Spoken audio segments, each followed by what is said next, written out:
My name is Evelyn Carter. I'm 62 years old.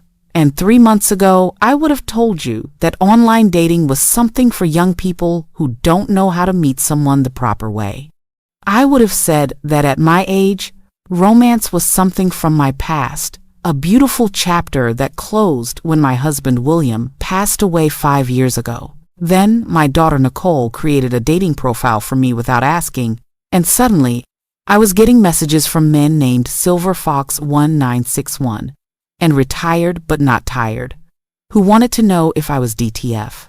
I had to Google what DTF meant. I will not be repeating it here. Let me start from the beginning, because this story is wild from start to finish, and you need the full context to understand how I went from being a dignified widow in Chicago to having 47 unread messages from men I'd never met asking about my hobbies and interests. William and I were married for 34 years. He passed away from a heart attack in 2019. Sudden, unexpected, devastating.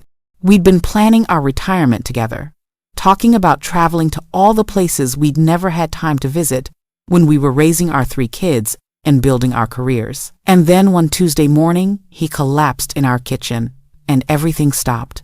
The grief was overwhelming. For the first 2 years, I could barely function. My kids, Nicole, Marcus, and Jasmine, rallied around me, checking in constantly, making sure I was eating, getting me out of the house. They were wonderful. Suffocating sometimes, but wonderful. By year 3, I'd found a rhythm. I had my routines. I volunteered at the library. I took a watercolor painting class. I had lunch with my friend group every Thursday.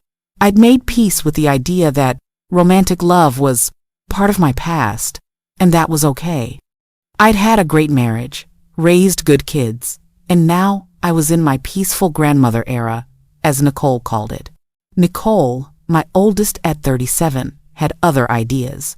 She'd been happily married to her husband Derek for 12 years, met him on a dating app, and was absolutely convinced that online dating was the answer to everything. She'd helped her younger sister Jasmine meet her fiancé on an app. She'd convinced 3 of her friends to try it. She was basically a dating app evangelist. And she'd been not so subtly suggesting for the past year that I might want to put myself back out there. "Mom," she'd say, "you're only 62. That's young. You could have another whole chapter of your life with someone." "I'm fine alone, Nicole," I'd reply every single time. "But don't you miss companionship? Having someone to talk to? Go out with? I have friends. I have you kids. I'm perfectly content." "Content isn't the same as happy," she'd push. "Nicole, I appreciate your concern, but I'm not interested in dating at my age. The very idea of trying to meet someone new, learning someone new, adjusting to someone new, it's exhausting just thinking about it." She'd nod and drop it, and I thought that was the end of it. I was very, very wrong. 3 months ago, I was at Nicole's house for Sunday dinner. The whole family was there, her husband Derek, my son Marcus and his wife Angela, my youngest Jasmine and her fiancé Troy. We'd just finished eating when Nicole said, "Mom, I need to tell you something." The table went quiet. When someone starts a sentence with, "I need to tell you something" at a family dinner, it's either very good news or very bad news. "Okay," I said cautiously. Nicole pulled out her phone. "Please don't be mad." Those 4 words have never preceded anything good. "What did you do, Nicole?" She turned her phone around to show me a dating profile. There was a photo of me, a nice one from Jasmine's engagement party last year, where I was smiling in my burgundy dress. Underneath the photo, it said, "Evelyn, 62 Chicago, IL retired librarian who loves books, art, good conversation and terrible puns. Looking for someone who can make me laugh and isn't afraid of a woman who knows her own mind. No games, no drama, just genuine connection." I stared at the screen, then at Nicole, then back at the screen. "You created a dating profile for me?" "Yes," she said, wincing slightly. Without asking me? Yes. And posted my picture on the internet? A very flattering picture. I looked around the table. Marcus was trying not to laugh. Angela was shooting Nicole a "you're in trouble" look. Derek had suddenly become very interested in his dessert. Jasmine and Troy were openly grinning. Did everyone know about this except me? I asked. We told her not to do it, Marcus said quickly. For the record, I said this was a terrible idea. You said it was a terrible idea because you didn't want to think about Mom dating, Nicole corrected. Not because it actually is a terrible idea. Nicole, I said, trying to stay calm. This is a huge violation of my privacy. You can't just put me on a dating website without my permission. I know, and I'm sorry, she said, not sounding particularly sorry. But, Mom, you would never do it yourself. And I just thought, what if there's someone amazing out there who you'd never meet because you won't even try? Then I won't meet them, and I'll be fine with that. But what if you wouldn't be fine with it? Nicole pressed. What if there's someone who could make you really happy, and the only thing stopping you is fear? It's not fear, it's contentment. Is it? She challenged. Or is it just easier to say you're content than to put yourself out there and risk rejection or disappointment or having to start over? That hit a little too close to home, but I wasn't about to admit it. How long has this profile been active? I asked. Nicole looked at Derek for support. He shook his head slightly, as if to say, You're on your own with this one. 2 weeks, she admitted. 2 weeks? Nicole, you have 47 messages, she added quickly. Like that would make it better. 47 men have been messaging me for 2 weeks, thinking they're talking to me, when they're actually talking to my daughter pretending to be me? I haven't been responding, she said defensively. I just set up the profile and let it sit there. I wanted to wait until I had enough interest to show you that there are actually good men out there looking for someone exactly like you. Jasmine leaned over. Can we see the messages? Absolutely not, I said. Oh, we're definitely looking at those messages, Marcus said, reaching for Nicole's phone. And that's how my entire family ended up gathered around the dining table, reading through dating app messages sent to me by men ranging from 55 to 73 years old. Some of the messages were sweet. Your profile made me smile. I'm also a retired librarian. Would love to compare notes on our favorite books over coffee. Some were clearly copy-pasted. Hey, beautiful, you're gorgeous. Want to chat? Some were weirdly specific.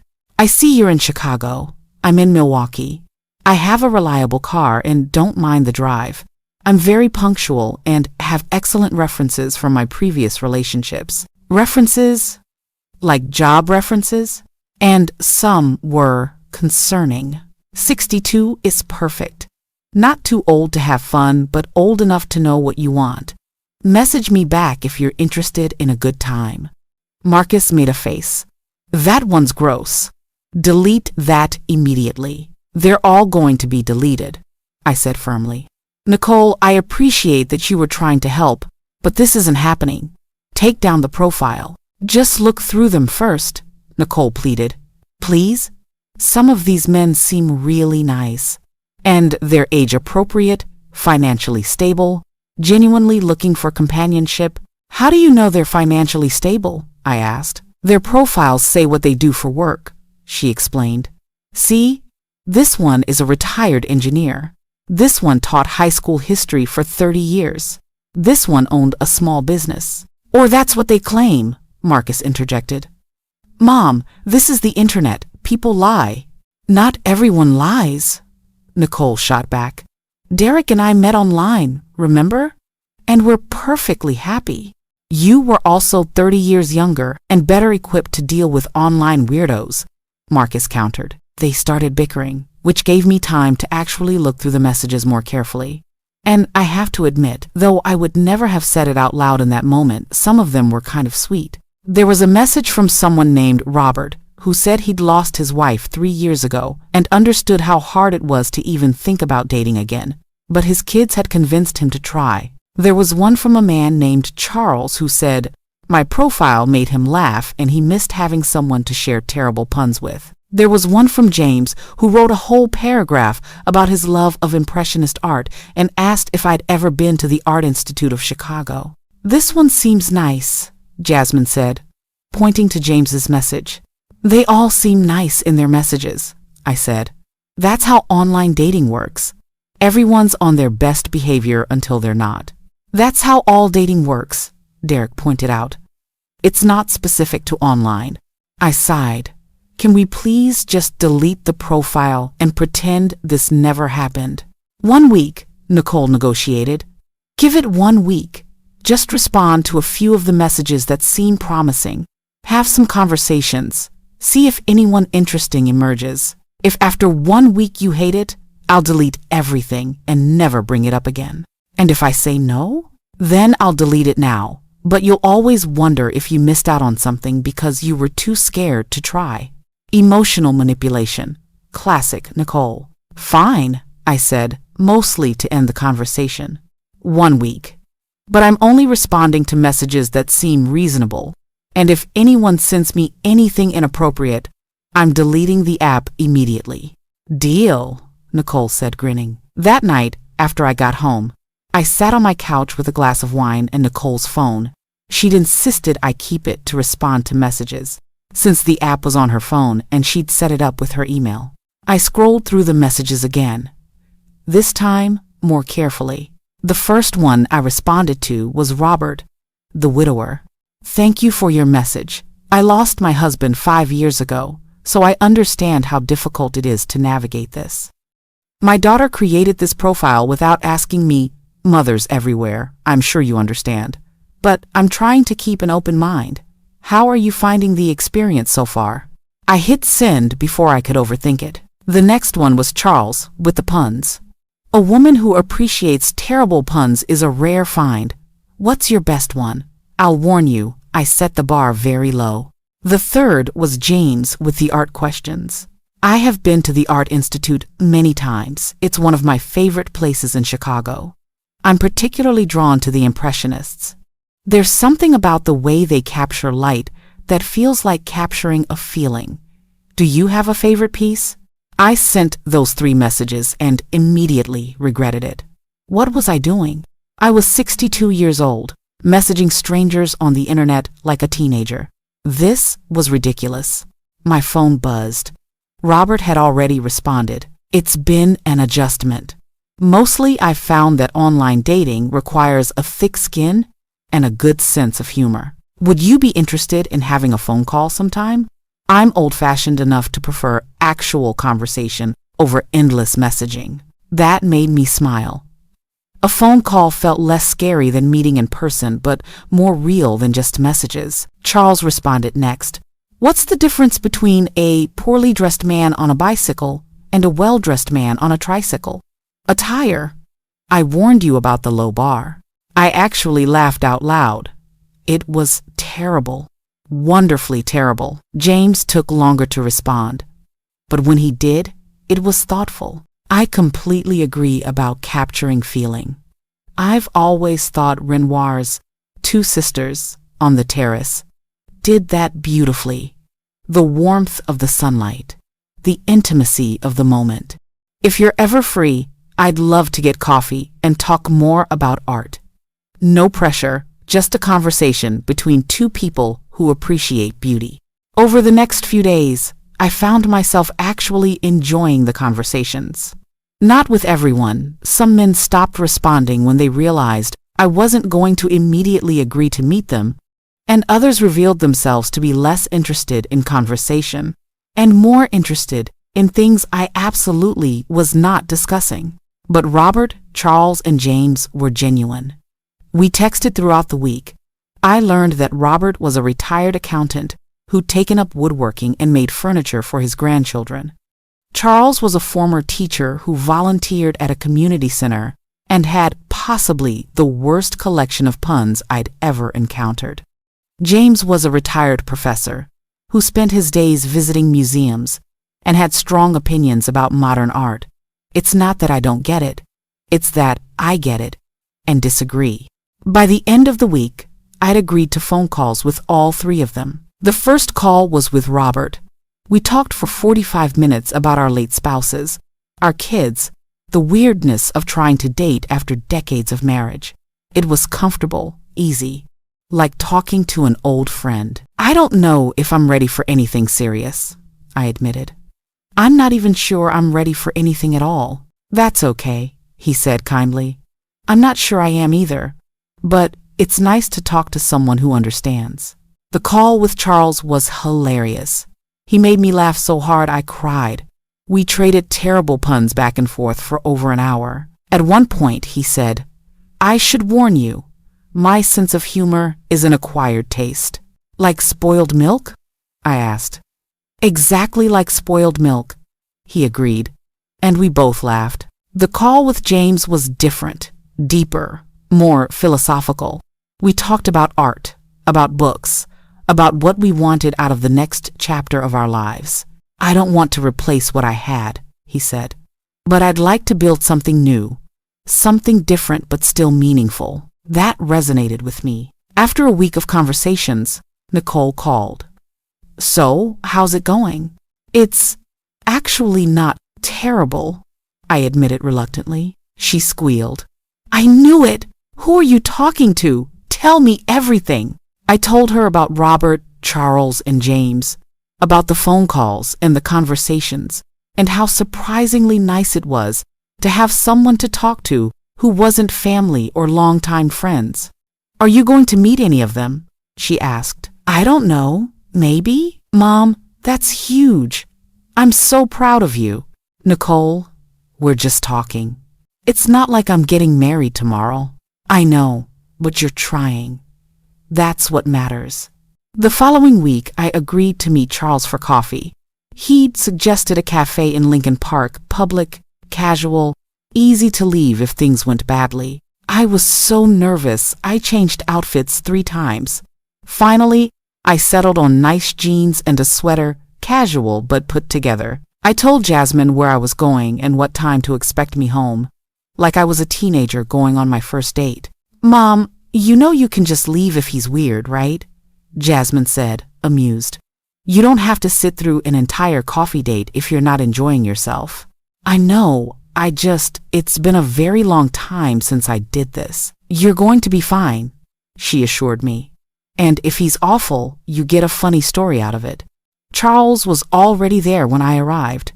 He stood up when he saw me, a tall man, with gray hair, kind eyes, and a smile that immediately put me at ease. "Evelyn?" he said. "Charles?" "The very same. It's so nice to finally meet you in person." We ordered coffee and sat by the window. And for the next 2 hours, we talked and laughed, and it felt normal. Not awkward, not forced, just easy. "This is my first coffee date from an app," he admitted. "I'm probably doing it all wrong." "If you are, I have no idea," I said. "This is also my first. My daughter created my profile without asking." "My son did the same thing," he said, laughing. "He told me I was becoming a hermit and needed to get out there. I'm 58 years old. I don't want to get out there. I want to stay in here where it's comfortable." Exactly. We commiserated about meddling children and the weirdness of online dating and the messages we'd received that were absolutely insane. Someone asked me if I was interested in ethical non-monogamy. I told him. I had to Google what that meant. He laughed so hard he snorted his coffee. Someone sent me a message that was just sup with no other context. Sup, like I'm going to respond to that. By the time we left the cafe, my cheeks hurt from smiling. "I had a really nice time," Charles said. "Would you want to do this again?" "I would," I said, surprising myself with how much I meant it. Over the next month, I continued talking to Robert and James and went on 2 more dates with Charles. I also went on coffee dates with a few other men from the app. Some were fine, some were not. There was Michael, who spent the entire date talking about his ex-wife and how she'd stolen everything from him in the divorce. There was Thomas, who revealed 20 minutes in that he was technically still married but separated. There was David, who seemed perfectly nice until he asked if I'd be interested in lending him money to start a business. "How's online dating going?" Marcus asked during one of our weekly phone calls. "It's like panning for gold," I said. "Mostly you find rocks and dirt, but occasionally you find something valuable." "Have you found gold?" "I've found some nice copper and maybe some silver," I admitted. "The gold is still elusive. But here's what I learned through the whole experience. Dating at 62 is completely different from dating in your 20s or 30s. For one thing, everyone has history. Everyone's been hurt, been divorced, been widowed. Everyone has kids, grandkids, established lives.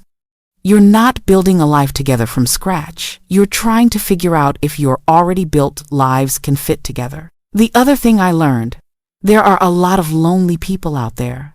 Some of them are lonely because circumstances they lost spouses, got divorced, never found the right person. Some are lonely because they're difficult people who drive others away. Online dating forces you to figure out which category someone falls into pretty quickly. Charles fell into the first category. He was genuinely kind, funny, emotionally available. We'd been on 6 dates over 2 months, and I found myself looking forward to seeing him. Robert and I had become good friends, but both of us realized pretty quickly that we were better as friends than romantic prospects. We still text occasionally, usually to share woodworking tips he's teaching me, or recipes. James and I went on 3 dates before we both acknowledged that while we had great conversations, there wasn't a romantic spark. We still email occasionally about art exhibits. And then there was the message that made me want to delete the app immediately. I was scrolling through new messages one evening when I saw one that made me do a double take. "Hey Evelyn, you look great. Remember me? We met at the Johnson's barbecue back in 2015. Would love to reconnect." I clicked on the profile. It was Richard. Richard, who had been William's colleague.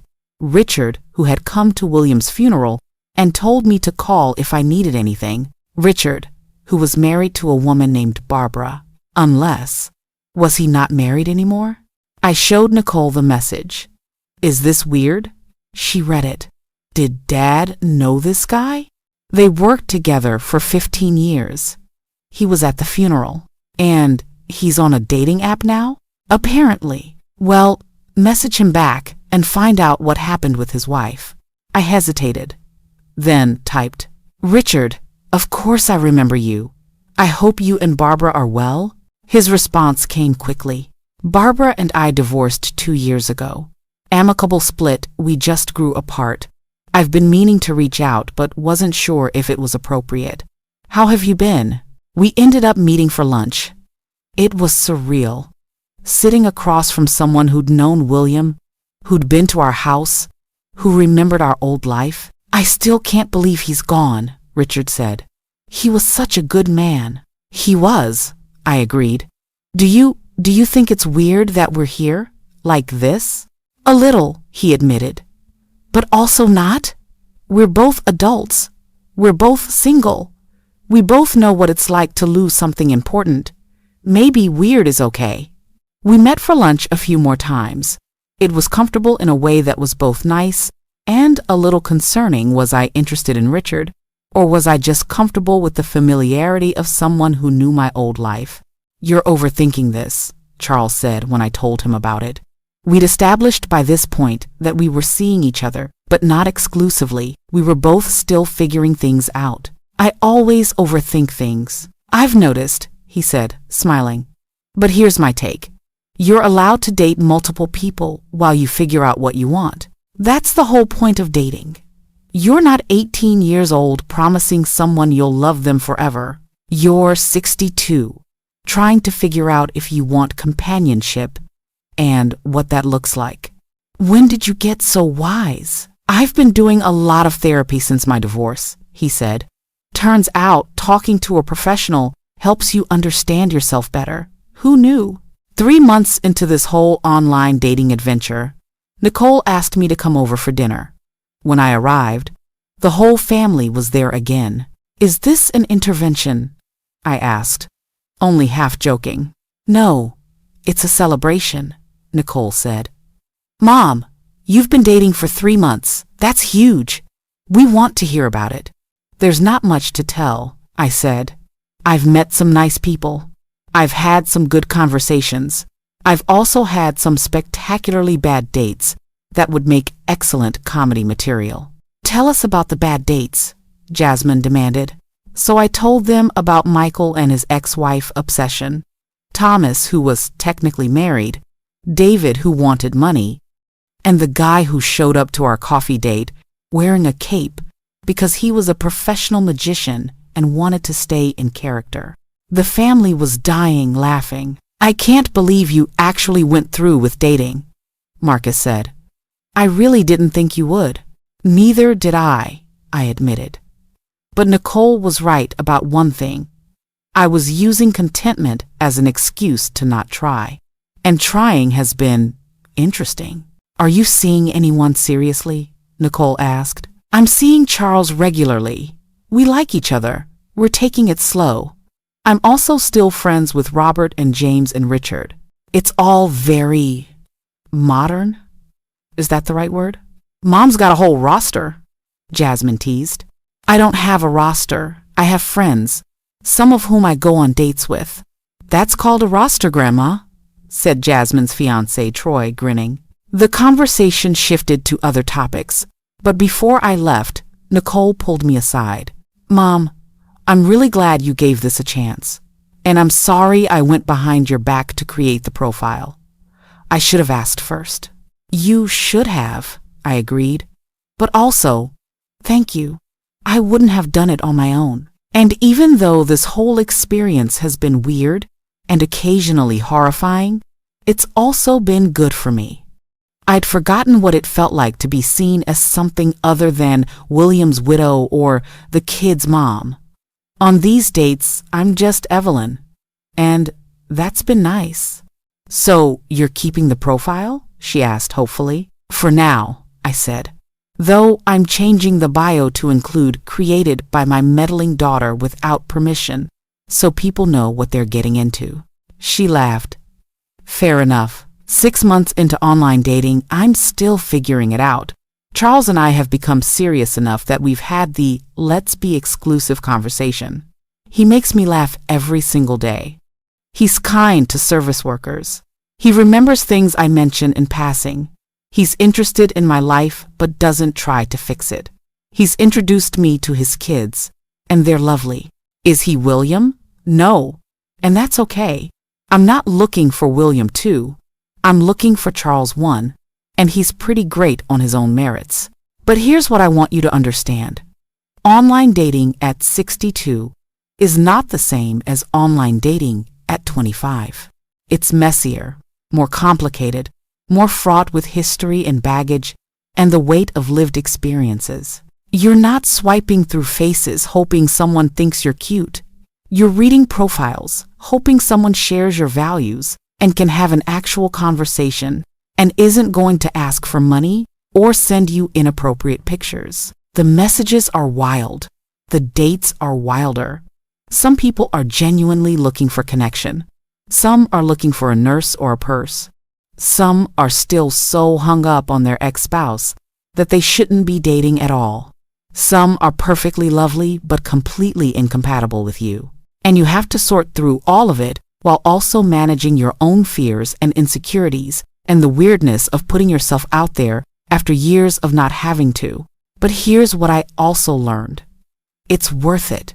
Not because I found the one, or because online dating is some magical solution to loneliness, but because trying something new, even when it's uncomfortable and weird, reminded me that I'm still capable of growth, that my story isn't over just because one chapter ended, that there are still surprises and possibilities and moments of genuine connection waiting if I'm brave enough to look for them. Would I recommend online dating to other 62-year-old women whose daughters created profiles without asking? Honestly, Maybe. Would I tell those daughters to ask permission first? Absolutely. But would I delete my profile now? No. Because despite the DTF messages and the married men and the guy in the cape, I've found something valuable. The understanding that I can be both a woman who deeply loved her husband and a woman who's open to new experiences. Both things can be true. Both things are true. And if nothing else, I have enough terrible dating stories to entertain my family at dinner parties for years to come. Charles and I went to the Art Institute last week. We stood in front of Renoir's Two Sisters on the terrace, the one James had mentioned months ago, and Charles said, "I don't really get Impressionism." "That's okay," I said. "I don't really get your puns, but I still laugh at them." "That's different," he protested. "My puns are objectively terrible, and Impressionism is objectively beautiful," I countered. "Agree to disagree? Always," I said, and took his hand. We left the museum and walked through Millennium Park, and I thought about how none of this would have happened if Nicole hadn't created that dating profile without asking. How I would have stayed in my comfortable routine, convincing myself I was content, missing out on terrible puns and art museum debates, and the simple pleasure of having someone hold my hand while walking through a park. My phone buzzed, a message from Nicole. "Dinner Sunday? Bring Charles if he's free. The kids want to meet him officially." Meeting the family officially. That felt significant. I showed Charles the message. "No pressure, but would you want to come to family dinner? Will there be interrogation?" "Almost certainly." "Will your son threaten me?" "Probably." "Will your daughters analyze everything I say?" "Definitely." "Sounds perfect," he said, grinning. "I'll bring my best puns." "Charles, please don't." "Too late." I've been preparing dad jokes for weeks in case this moment came. I laughed, because of course he had. That night, I sat on my couch with a glass of wine, scrolling through the dating app one more time. I looked at my profile, the one Nicole had created 6 months ago, that had seemed like such a violation at the time. Evelyn, 62. Retired librarian who loves books, art, good conversation, and terrible puns. She'd known me better than I knew myself. She'd seen what I needed before I was willing to admit I needed it. I thought about deleting the app. Charles and I were exclusive now. There was no reason to keep it. But then I thought about Robert, who I never would have met without it, about the late-night texts with James discussing art, about the terrible pun exchanges with Charles that had led to something real. I didn't delete the app, but I did change my status to relationship and updated my bio. Evelyn, 62, retired librarian, currently in a relationship with someone who makes terrible puns and makes me laugh every day. This profile was created by my daughter without permission, but I'm keeping it as a reminder that sometimes the best things in life come from being pushed out of your comfort zone. To all the women my age who think dating is over, it's not. It's just different, and different can be pretty wonderful. Nicole called 5 minutes later. "Did you just update your bio? How do you know that?" "Mom, I still get notifications when your profile changes, and that bio made me cry. The good kind of crying." "You're welcome," I said, smiling. "And Nicole?" "Yeah? Thank you for being pushy and intrusive and not taking no for an answer. I'm glad you created the profile, even if I'm never going to officially admit that to your face." "You just did admit it. I meant at a family dinner where witnesses could confirm it." She laughed. "I love you, Mom. I love you too, baby. Even when you're meddling in my life. Especially when I'm meddling in your life," she corrected. And honestly, she might be right about that. Like this video if it touched something in you. Subscribe if you want to hear more stories about what it means to be human, to be family, and to choose love even when it's complicated. I'll see you next time.